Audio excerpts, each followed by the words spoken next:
Assalamualaikum warahmatullahi wabarakatuh. Halo teman-teman semua, kami dari kelompok 5 Biologi E yang beranggotakan saya sendiri, Lisya Tri Insani, dan dua rekan saya yaitu Amalia Febriana Rahmawati dan Natasha Putri. Di sini kami akan mempresentasikan hasil analisis materi IPA SMP TMTS kelas 9 dengan KD 3.3 dan KD 4.3. Simak videonya ya. Nah, di sini kompetensi dasar yaitu ada dua, KD 3.3 dan KD 4.3. Yang dimana KD 3.3 berisikan menerapkan konsep pewarisan sifat dalam pemuliaan dan kelangsungan makhluk hidup. Sedangkan KD 4.3 yaitu menyajikan hasil penelusuran informasi dari berbagai sumber terkait tentang tanaman dan hewan hasil pemuliaan. Kemudian kompetensi inti pada materi ini yaitu terdapat 4 kompetensi inti. Yang pertama, kompetensi inti 1, menghargai dan menghayati ajaran agama yang dianutnya. Kemudian kompetensi inti yang kedua yaitu menunjukkan perilaku jujur, disiplin, tanggung jawab, peduli, yang dimana toleransi dan gotong royong. Kemudian santun, percaya diri dalam berinteraksi secara efektif dengan lingkungan sosial. Kemudian alam dalam jangkauan pergaulan dan keberadaannya. Kompetensi inti 3 berisikan memahami pengetahuan seperti faktual, konseptual, prosedural, dan metakognitif berdasarkan rasa ingin tahunya tentang ilmu pengetahuan, teknologi, seni, budaya terkait fenomena dalam kejadian tampak mata. Dan kompetensi 4 yaitu mencoba mengolah dan menyaji dalam ranah konkret menggunakan, mengurai, merangkai, memodifikasi, dan membuat. Dan ranah abstrak seperti membaca, menulis, menghitung, menggambar, dan mengarang sesuai dengan yang dipelajari di sekolah dan sumber lain yang sama dalam sudut pandang atau teori. Analisis materi. Guru harus menjelaskan materi yang mencakup 1. Molekul yang mendasari pewarisan sifat pada makhluk hidup. Yang kedua, struktur molekul DNA. Yang ketiga, struktur materi genetik yang bertanggung jawab dalam pewarisan sifat seperti DNA, RNA, dan kromosom. Yang keempat, hubungan kromosom, DNA, gen, RNA, dan karakteristik makhluk hidup. Yang kelima, peranan materi genetik dalam penentuan sifat. Yang keenam, persilangan monohibrid dan dihibrid melalui diagram sesuai hukum pewarisan sifat. Yang ketujuh, hukum Mendel pada pewarisan sifat makhluk hidup. Yang kedelapan, pewarisan sifat yang ada pada manusia. Yang kesembilan, karakteristik anggota keluarga untuk menemukan hukum pewarisan sifat. Yang kesepuluh, kromosom tubuh orang laki-laki, orang perempuan, dan sel kelamin. Kemudian yang ke-11 yaitu bagian persilangan sesuai dengan data yang telah disajikan. Ke-12, mekanisme pewarisan kelainan sifat pada manusia. Yang ke-13, mekanisme pewarisan sifat dalam pemulihan tumbuhan dan hewan. Yang ke-14, poster hasil penelusuran informasi dari berbagai sumber terkait tentang tanaman hasil pemulihan. Dan yang ke-15 atau terakhir yaitu poster hasil penelusuran informasi dari berbagai sumber terkait tentang hewan hasil pemulihan. Di sini terdapat indikator pencapaian yaitu pada KD 3.3 yang dimana pada pertemuan 1 ini ada 3 jam pertemuan yang dimana yaitu 3 kali 40 menit karena di sini jumlah dalam materi ini yaitu jam pelajarannya berjumlah 15 jam pelajaran. Langsung saja, pada pertemuan 1 ini, guru menjelaskan molekul yang mendasari pewarisan sifat pada makhluk hidup, kemudian mengidentifikasi struktur molekul DNA, dan yang terakhir mendeskripsikan struktur materi genetik yang bertanggung jawab dalam pewarisan sifat seperti DNA, RNA, dan kromosom. Nah, pada pertemuan kedua, yaitu sama 3 jam pertemuan, 3 kali 40 menit, yaitu menganalisis hubungan antara kromosom, DNA, gen, RNA, dan karakteristik makhluk hidup. Yang kedua, menjelaskan peranan materi genetik dalam penentuan sifat. Selanjutnya, menentukan hasil persilangan monohibrid dan dihibrid melalui diagram yang sesuai hukum pewarisan sifat. Lalu, terakhir, menerapkan hukum Mendel pada pewarisan sifat makhluk hidup. Selanjutnya, pada pertemuan ketiga, yaitu 3 jam pertemuan, yang dimana sama 3 kali 40 menit, yaitu mengidentifikasi pewarisan sifat yang ada pada manusia. Kemudian mengidentifikasi karakteristik anggota keluarga untuk menemukan hukum pewarisan sifat. lalu membandingkan kromosom tubuh orang laki-laki, orang perempuan, dan sel kelamin. Selanjutnya pertemuan keempat yaitu 3 jam pertemuan dengan 3 kali 40 menit, yaitu membuat bagan persilangan sesuai dengan data yang telah disajikan. Kemudian menganalisis mekanisme pewarisan sifat, kelainan sifat pada manusia, dan menjelaskan mekanisme pewarisan sifat dalam pemulihan tumbuhan dan hewan. Nah, materi selanjutnya akan disampaikan oleh rekan-rekan saya. Terima kasih. Selanjutnya ada indikator pencapaian KD 4.3 pada pertemuan 6, yaitu 3 jam pelajaran sama dengan 3 kali 40 menit. Adapun isi materinya yaitu 43.1 menyajikan poster hasil penelusuran informasi dan berbagai sumber terkait tentang tanaman hasil pemuliaan. Lalu 43.2 menyajikan poster hasil penelusuran informasi dari berbagai sumber terkait tentang hewan hasil pemuliaan.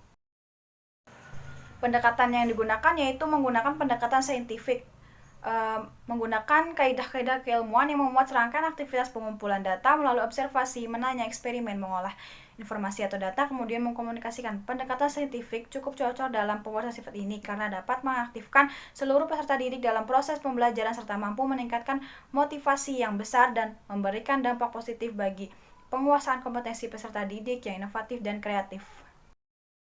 Adapun metode pembelajaran itu menggunakan 2, yaitu yang pertama Computer Based Instruction atau CBI, merupakan program pembelajaran dalam proses belajar pembelajaran dengan menggunakan software komputer berupa program komputer yang berisi materi pembelajaran. Proses pembelajaran di kelas diperlukan kemampuan guru dalam menguasai materi dan metode pembelajaran yang tepat sehingga tidak menimbulkan kebosanan, kejenuhan siswa dalam mengikuti proses pembelajaran. Melalui metode CBI ini, materi pembelajaran sifat setidaknya dapat meminimalisir kejenuhan, kebosanan melalui gambar, desain visual, ataupun animasi yang ditampilkan. Lalu ada aplikasi virtual reality, yaitu aplikasi dirancang menggabungkan dan hiburan dengan pengetahuan, di mana pengguna berinteraksi dengan lingkungan virtual dan melihat keberadaan dari makhluk hidup dan pewarisan sifat yang ada di sekitar beserta informasi dalam pemuliaan dan kelangsungan hidup secara virtual dan melihat langsung pada makhluk hidup. Aplikasi ini dikembangkan dengan penyampaian pembelajaran berupa teks dan suara untuk memberikan pengetahuan kepada pengguna seperti halnya mengetahui beberapa jenis kelainan kromosom yang dapat mempengaruhi pewarisan sifat dan adanya gen yang juga dapat mempengaruhi pewarisan sifat. Aspek-aspeknya itu ada 3 aspek kognitif, afektif, dan psikomotrik. Kognitif dalam materi pewarisan sifat sebesar 60% dilihat dari indikator pencapaian KD 3.3 pengetahuan sebanyak 8 poin. Lalu aspek afektif diatur pada KI 3 dan KD 4 di mana presentasi dalam pencapaian sangat penting dan memiliki presentasi yang besar. Selanjutnya yang terakhir ada aspek psikomotrik. Aspek psikomotorik memiliki presentasi sebanyak 40% ditentukan dari indikator pencapaian KD 4.3 keterampilan sebanyak 5 poin. Adapun materi pembelajaran yang akan disampaikan yaitu yang pertama ada materi genetik, lalu hukum pewarisan sifat, selanjutnya pewarisan sifat pada manusia, lalu ada adaptasi dan seleksi alam, selanjutnya penerapan pewarisan sifat dalam pemulihan makhluk hidup, dan yang terakhir kelainan sifat menurun pada manusia. Materi yang pertama yaitu materi genetik. Gen merupakan serangkaian rantai senyawa DNA yang bertanggung jawab dalam penurunan sifat dari induk ke anaknya. Jumlah gen sangat banyak untuk menyeimbangi banyaknya makhluk hidup. Kumpulan gen-gen disebut kromosom. Kromosom akan menempati sebuah sel. Sel tersebut memiliki kromosom berbeda-beda. Ada 2 macam kromosom yang ada dalam sel kelamin, yaitu kromosom X dan kromosom Y. Pada wanita kromosomnya yaitu XX, sedangkan pada laki-laki kromosomnya X dan Y. Kromosom adalah benang-benang halus yang berfungsi sebagai pembawa informasi genetis kepada keturunannya. Setiap spesies makhluk hidup memiliki kromosom yang khas dan tetap. Jumlah kromosom antara jenis yang satu dengan yang lain berbeda. Ada bermacam jenis kromosom yaitu homolog, diploid, dan haploid. Selanjutnya ada gen adalah bagian kromosom atau satu kesatuan kimia dalam kromosom yang mengendalikan ciri genetis suatu makhluk hidup. Gen bersifat menurun dari induk kepada anaknya. Susunan gen yang menentukan sifat-sifat suatu individu disebut genotip. Kemudian genotip akan memunculkan sifat-sifat fenotip. Genotip adalah sifat makhluk hidup yang tidak tampak sehingga tidak bisa diamati dengan indera. Sedangkan fenotip adalah diamati oleh alat indera. Slide selanjutnya yaitu hukum pewarisan sifat. Hukum pewarisan sifat dibagi menjadi dua. Yang pertama, hukum satu Mendel. Hukum satu Mendel disimpulkan dari persilangan monohibrid disebut sebagai hukum segresi atau pemisahan. Hukum segresi menyatakan bahwa pada saat pembentukan gamet terjadi segresi alel-alel secara bebas dari diploid menjadi haploid. Dibagi menjadi tiga. Yang pertama, gen memiliki bentuk-bentuk alternatif yang mengatur variasi pada karakter. Yang kedua, setiap individu membawa sepasang gen, satu dari induk jantan dan satu dari induk betina. Yang ketiga, jika sepasang gen ini merupakan dua alel yang berbeda, alel dominan akan terekspresikan, alel resesif tidak terekspresikan. Alel resesif yang tidak terekspresikan tetapkan diwariskan pada gamet yang terbentuk. Yang kedua, yaitu hukum dua Mendel. Hukum dua Mendel disebut juga dengan hukum penggabungan bebas atau the Mendelian Law of Independent Assortment, mengenai ketentuan penggabungan bebas yang harus menyertai terbentuknya gamet pada perkawinan dihibrid. Hukum dua Mendel menyatakan bahwa alel dengan gen sifat yang berbeda tidak saling mempengaruhi. Hal ini menjelaskan bahwa gen yang menentukan tinggi tanaman dengan warna bentuk tanaman tidak saling mempengaruhi. Lalu slide selanjutnya, pewarisan sifat pada manusia. Jenis kelamin manusia dikontrol oleh kromosom X dan Y. Pada wanita, susunan kromosom kelamin adalah X besar dan pada pria adalah X besar Y besar. Gen yang terpaut pada kromosom kelamin ini disebut dengan gen yang terpaut kelamin atau terpaut seks. Umumnya, gen terpaut seks terdapat pada kromosom X besar, namun ada juga yang terpaut pada kromosom Y besar. Lalu slide selanjutnya yaitu kelainan sifat menurun pada manusia. Terdapat 3 contoh kelainan sifat menurun pada manusia. Yang pertama, buta warna. Buta warna adalah kelainan seseorang yang tidak dapat membedakan beberapa warna dengan baik, biasanya antara merah, oranye, biru, dan hijau. Penyakit buta warna diakibatkan gen yang berada pada kromosom kelamin X besar. Seseorang perempuan akan menderita buta warna jika kedua kromosom X besar mengandung gen buta warna, yaitu X besar C kecil, B kecil, X besar C kecil, B kecil. Namun jika hanya salah satu kromosom X besar yang mengandung gen buta warna, yaitu X besar C kecil, B kecil, X besar, maka perempuan tersebut akan menjadi pembawa gen buta warna tanpa menjadi penderita. Pada laki-laki, kromosom X besar mengandung gen buta warna, maka akan langsung menderita buta warna, yaitu X besar C kecil, B kecil, Y besar. Yang kedua yaitu hemofilia. Hemofilia adalah kelainan di mana darah sulit untuk menggumpal saat terjadi luka pada tubuh tertentu yang disebabkan tidak dihasilkannya faktor penggumpalan darah pada tubuh seseorang. Gen hemofilia terletak pada kromosom X besar dan sering ditandai dengan lambang X besar H kecil. Jika wanita memiliki salah satu kromosom X besar yang mengandung gen hemofilia, yaitu X besar H kecil X besar, maka ia akan menjadi pembawa kelainan hemofilia. Sedangkan pada laki-laki, jika kromosom X besar mengandung gen hemofilia, maka akan langsung penderita hemofilia, yaitu X besar H kecil Y besar. Kelainan yang ketiga yaitu albino. Albino merupakan kelainan yang disebabkan tidak adanya zat warna yang disebut zat melanin. Gen penyebab albino bersifat resesif. Orang yang menderita albino memiliki genotip homozigot resesif A kecil, sedangkan orang yang normal memiliki genotip homozigot dominan A besar, dan orang yang menjadi pembawa sifat albino memiliki genotip heterozigot A besar, A kecil. Slide selanjutnya yaitu penerapan pewarisan sifat dalam pemuliaan makhluk hidup.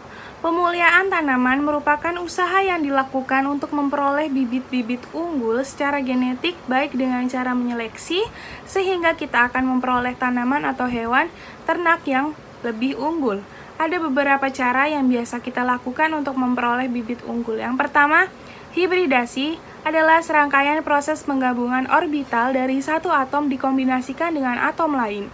Yang kedua yaitu mutasi genetik, adalah perubahan yang terjadi pada bahan genetik baik pada taraf tingkatan gen maupun pada tingkat kromosom. Yang ketiga yaitu radiasi, adalah setiap proses di mana energi bergerak tanpa melalui media atau melalui ruang dan akhirnya diserap oleh benda lain. Yang keempat yaitu rekayasa genetik, adalah manipulasi langsung gen suatu organisme menggunakan bioteknologi. Lalu selanjutnya yaitu ada adaptasi dan seleksi alam. Seleksi alam adalah keberhasilan yang berbeda dalam reproduksi, kemampuan individu yang tidak sama untuk bertahan hidup dan bereproduksi. Seleksi alam terjadi melalui suatu interaksi antara lingkungan dan keanekaragaman yang melekat di antara individu organisme yang menyusun suatu populasi. Produk seleksi alam adalah adaptasi populasi organisme dengan lingkungannya. Seleksi alam yang dimaksud dalam teori evolusi adalah teori bahwa makhluk hidup yang tidak mampu beradaptasi dengan lingkungannya lama-kelamaan akan punah. Yang tertinggal hanyalah yang mampu beradaptasi dengan lingkungannya. Slide selanjutnya yaitu analisis kelebihan dan kekurangan materi konsep pewarisan sifat. Kelebihannya yaitu pembelajaran materi konsep pewarisan sifat dalam pemuliaan dan kelangsungan makhluk hidup memiliki manfaat yang sangat banyak. Di antara siswa dapat memahami dan mengetahui perbedaan kromosom dan kelainan gen yang terdapat pada makhluk hidup. Kelainan kromosom yaitu contohnya Down syndrome, trisomi 21, Klinefelter syndrome, sindrom Turner, sindrom Edwards, serta dapat mengetahui genotip setiap makhluk hidup berbeda-beda yang dapat menentukan sifat makhluk hidup. Kekurangannya yaitu kekurangan pada kurangnya media pembelajaran yang digunakan dalam proses pembelajaran. Sekian dari kelompok kami, kurang lebihnya mohon maaf. Wassalamualaikum warahmatullahi wabarakatuh.